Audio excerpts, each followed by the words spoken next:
Students, आज हम हिंदी प्रतिभा पाठमाला के पाठ 14 का अध्ययन करेंगे, जो एक ऐतिहासिक एकांकी है जिसका नाम एक रानी का बदला है। आइए कहानी का अध्ययन करते हैं। यह एक ऐतिहासिक कहानी है जो हिंसा से अहिंसा की ओर और क्रूरता से दया की ओर ले जाने का संदेश देती है। यह कहानी हमें यह बताती है कि हिंसा को हम अहिंसा से और क्रूरता को दया से जीत सकते हैं। इस कहानी के 3 प्रमुख पात्र हैं। पहला, बंकी का राजा धनुर्जय, बंकी की रानी शुकदेई और खुद्रा का राजा। ठीक है, इनका नाम नहीं दिया है। आगे कहानी उड़ीसा राज्य की है। पुराने जमाने में उड़ीसा छोटे छोटे स्वतंत्र राज्यों में बटा हुआ था। बंकी और खुद्रा 2 राज्यों की सीमा एक दूसरे से मिलने के कारण कभी कभी लड़ाई का रूप धारण कर लेती है। बंकी के राजा धनुर्जय बहुत ही वीर योद्धा थे। उन्होंने बहुत से युद्ध लड़े और जीते भी। इस कारण उनकी ख्याति चारों ओर फैली हुई थी। वह घुड़सवारी में बड़े ही माहिर योद्धा थे। एक बार खुद्रा की सेना जबरदस्ती बंकी की सीमा के पास के गांव में घुस गई। इसकी सूचना मिलते ही राजा धनुर्जय पूरी सेना के साथ तैयार होकर शत्रु का सामना करने के लिए निकल पड़े। दोनों ही सेना में घमासान युद्ध हुआ। बंकी के बहुत सारे सैनिक मारे गए और अंत में धनुर्जय शत्रु के हाथ पड़ गए और वीरगति को प्राप्त हुए, यानी वह मर गए। यह देखकर बंकी की सेना अपनी हिम्मत हारकर मैदान छोड़कर भाग गई। सेनापति ने राजा की वीरगति की खबर जल्दी ही शुकदेई रानी को दी। यह खबर सुनकर शुकदेई तड़प उठी और बोली कि शत्रु ने उन्हें घेर कर मार दिया, वरना राजा धनुर्जय एक महान योद्धा थे। युद्ध में मार पाना उन्हें असंभव था, अर्थात यह किसी के बस की बात नहीं थी कि वह उन्हें युद्ध के मैदान में मार सके। महारानी की आंखों में क्रोध के अंगारे बरसने लगे। आगे ये एकांकी जो है नाट्य रूप से प्रस्तुत है, नाटक के रूप में प्रस्तुत है। आगे देखते हैं। आप अपनी पुस्तक में पढ़ेंगे तब आपको पता चलेगा। मंत्री शुकदेई से कहते हैं कि राजा की वीरगति के उपरांत हमें खुद्रा के राजा के सामने आत्मसमर्पण कर देना चाहिए। महारानी को बहुत क्रोध आ जाता है। मैं एक सच्ची शतरानी हूं, मैं शत्रु के सामने नहीं झुक सकती। यह सोचना भी हमारे लिए शर्म की बात है। सेनापति महारानी से कहते हैं कि राजा की मृत्यु के उपरांत सेना का मनोबल टूट चुका है। हमारा राज्य बहुत छोटा है और हमारी सेना भी बहुत छोटी है। वह शत्रु के सेना का सामना कर पाना उसके लिए असंभव है। हम ऐसा कर सकते हैं, क्या हम अपने राज्य का कुछ हिस्सा खुद्रा के राजा को देकर संधि कर लेने में ही हमारी समझदारी है कि हम अपने राज्य का कुछ हिस्सा खुद्रा के राजा को दे देते हैं और उनसे संधि कर लेते हैं। इसी में हम सभी लोगों की भलाई है। रानी और क्रोध से भर जाती हैं और सेनापति से कहती हैं कि हम उन्हें जमीन का एक टुकड़ा भी नहीं देंगे। अगर आपको लड़ाई से डर लगता है तो आप अपने घर में जाकर छिप जाइए। अगर कोई भी मेरे साथ युद्ध करने के लिए नहीं तैयार है तो मैं अकेले ही युद्ध करती हूँ। मैं औरत हूँ, मैं अकेले ही युद्ध करूंगी। मैं औरत हूँ परंतु कमजोर नहीं। सेनापति हाथ जोड़कर, रानी को देखकर सेनापति को अपनी गलती का एहसास होता है। रानी की बात सुनकर सेनापति हाथ जोड़कर क्षमा मांगते हैं। हम सब आपके साथ हैं। महारानी कहती हैं, केवल वे लोग मेरे साथ चलें जिनको मरने से डर नहीं लगता, जिन्हें अपने प्राणों से ज्यादा अपने देश की स्वतंत्रता प्रिय है। वह योद्धा शस्त्र उठाएं जिनमें अपने प्राणों की आहुति देने का विश्वास हो। सेनापति कहते हैं, प्रत्येक सिपाही अपने देश के लिए अंतिम सांस तक लड़ेगा। महारानी, हम सब आपके साथ हैं।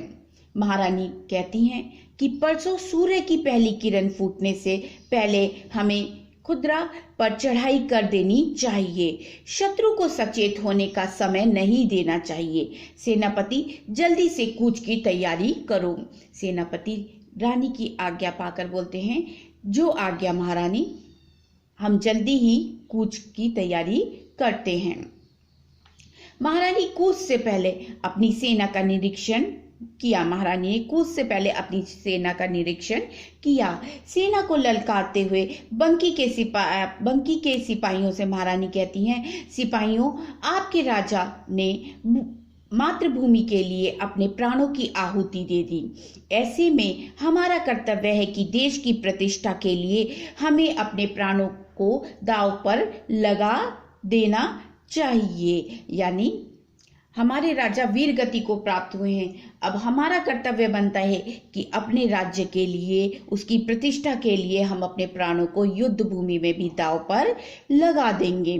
दूसरी तरफ खुदरा का राजा अपनी जीत का समारोह कर रहे होते हैं। तभी सेनापति महाराज को आकर बताता है कि बंकी की रानी ने आक्रमण कर दिया है। राजा यह सुनकर हक्का बक्का रह जाता है और कहता है, असंभव। राजा की मृत्यु के उपरांत तो रानी का मनोबल तो शून्य हो गया होगा। वह दुख के और शोक के आंसुओं में डूब चुकी होगी। फिर उसमें हमसे टकराने की हिम्मत कहां से आ गई। सेनापति कहते हैं, परंतु महाराज ये सत्य है। राजा गुस्से से कहते हैं, युद्ध की तैयारी करो। रानी को हराना हमारे बाएं हाथ का खेल है। सेनापति महाराज से कहते हैं, जो आज्ञा महाराज। उधर महारानी अपने सिपाहियों से कहती है, वीरों, मुझे आपके साहस पर, आपकी हिम्मत पर पूरा भरोसा है। शत्रु के छक्के छुड़ा दो। सभी और रानी की जय जयकार होने लगती हैं। सिपाही उत्साह में भरकर रणभेरी बजाते हुए आगे बढ़ते हैं। यदि रणभेरी का मतलब युद्ध का आगाज करते हैं। शुभदेई की सेना के हौसले बुलंद थे। रानी साहस और चतुराई से लड़ रही थी, जिसे देखकर सिपाहियों में बहुत अधिक जोश आ रहा था और वह और उत्साह से लड़ रहे थे। रानी की तलवार बिजली की तरह चमक रही थी। शत्रु के सिपाही उनके सामने टिक नहीं पा रहे थे कि इतने में खुदरा के सेनापति लड़ाई में मारे गए। सेना यह देखकर सेना में खलबली मच गई और सेना मैदान छोड़कर भागने लगी। चारों ओर रानी की जय जयकार होने लगी। यह जो दृश्य है, ये कहानी का यह जो दृश्य है, ये युद्ध भूमि का है। रानी खुदरा के राजा को खेमे में रानी खुदरा के राजा के खेमे में घुस गई और उन्हें अपना बंदी बना लिया। अब शुभदेई ने दरबार में अब आगे क्या था कि अब शुभदेई के दरबार में खुदरा का राजा बंदी की भांति खड़ा था। राजा मन ही मन सोच रहा था कि एक स्त्री के सामने बंदी बनकर खड़े होने से तो अच्छा है कि रणभूमि में मर जाना ज्यादा अच्छा था, ताकि मैं वीर गति को तो प्राप्त होता। अब रानी अवश्य ही मुझसे बदला लेंगी, ऐसा खुदरा के राजा के मन में विचार चल रहा था। रानी सिपाहियों को आदेश देती है कि राजा के हाथों व पैरों को बंधन मुक्त कर दिया जाए और राजा से कहती हैं आप मुक्त हैं, आप जा सकते हैं। यह सुनकर खुदरा का राजा चौंक जाता है क्योंकि रानी उसको उसका राज्य भी वापस दे रही थी। राजा रानी से कहता है रानी राजा से कहती है आप स्वतंत्र हैं, आप अपने घर जा सकते हैं। राजा हाथ जोड़कर कहते हैं महारानी आप दयालु हैं, मैंने जो आपके साथ अनर्थ किया आप फिर भी मुझे जीवन दान दे रही हैं। महारानी कहती हैं आप मेरे बंदी हैं, यदि मैं चाहूं तो आपके सिर को कटवा सकती हूं, पर मेरे ऐसा करने से मेरे पति तो जीवित नहीं होंगे। जो दुख मुझे इतनी पीड़ा दे रहा है वो दुख मैं आपके परिवार को कैसे दे सकती हूँ। मैंने आपसे युद्ध इसलिए किया कि मैं बंकी की प्रतिष्ठा को वापस ला सकूं और बंकी के लोगों को स्वतंत्र जीवन दे सकूं। सेनापति कहते हैं महारानी क्षमा करें, लेकिन ये जो सेनापति हैं ये किसके हैं? ये शुकदेई के सेनापति हैं। बंकी के सेनापति कहते हैं महारानी क्षमा करें, लेकिन उन्होंने युद्ध में हमारे राजा को मार डाला, क्या आप उन्हें यूं ही जाने देंगी? महारानी कहती हैं जो दुख मेरे लिए असहनीय है वो दुख किसी और को देकर मैं उसमें सुख का अनुभव कैसे कर सकती हूँ? यह मेरी जीत नहीं हार होगी। सेनापति खुदरा के राजा महारानी से कहते हैं महारानी आप महान हो, आपने मेरे और खुदरा वासियों का दिल जीत लिया है, मैं सदैव आपका ऋणी रहूंगा। श्रद्धा के रूप में मैं पूरा कुसापल आपको देता हूं और प्रण करता हूं कि खुदरा की एक भी तलवार कभी भी आपके विरुद्ध, बंकी के विरुद्ध नहीं उठेगी। शुकदेई की प्रशंसा करते हुए राजा चले जाते हैं।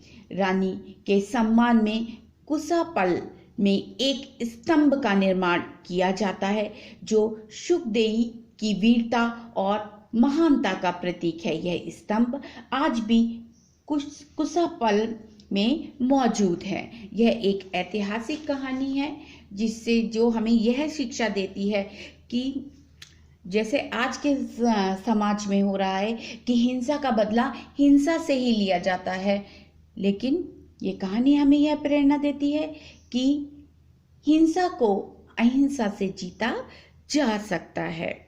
अब मैं चाहूंगी कि आप इस ऐतिहासिक एकांकी एक रानी का बदला को अपने पुस्तक में अच्छे से पढ़ें, क्योंकि इसके बीच में से क्वेश्चन आंसर आपको दिए जाएंगे।